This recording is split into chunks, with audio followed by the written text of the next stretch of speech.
Hi hello office నుంచి వచ్చి బాగా టైర్డ్ అయిపోతుంటాము. వండుకోవడానికి ఇంట్లో కూరగాయలు కూడా ఏమీ ఉండవు. ఓన్లీ ఎగ్స్ ఉంటే చాలు. ఇలా చేసుకోండి టేస్టీగా సింపుల్గా.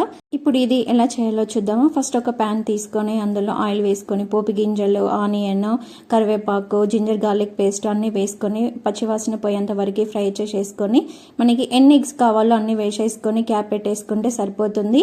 ఇది ఆమ్లెట్ అనుకోవచ్చు, మీరు ఎగ్ ఫ్రై కూడా అనుకోవచ్చు. ఇలా అవుతుంది చూడండి. ఒక 5 minutes క్యాప్ పెట్టేసుకుంటే తిప్పి వేసుకొని ఒక 2 minutes ఉంచేసుకొని మీకు కావాలి అంటే ఇలానే ఉంచుకోవచ్చు, లేదు అనుకుంటే చిన్న చిన్న పీసెస్గా కూడా చేసేసుకోవచ్చు. ఇలా చేసుకున్న తర్వాత తగినంత ఉప్పు, కారం, గరం మసాలా వేసుకొని లాస్ట్లో కొంచెం కొత్తిమీరతో గార్లిష్ చేసుకుంటే సరిపోతుంది. అంతే, ఎంతో tasty egg fry curry ready. చాలా సింపుల్ కదా చేసుకోవడం. ఇంకెందుకు ఆలస్యం, ట్రై చేయండి. ఇది అన్నంలోకి కానీ చపాతీలోకి చాలా టేస్టీగా ఉంటుంది. పిల్లలు అయితే చాలా ఇష్టపడతారు. లైక్ చేయండి, షేర్ చేయండి. మరిన్ని వీడియోస్ కోసం సబ్స్క్రైబ్ చేసుకోండి.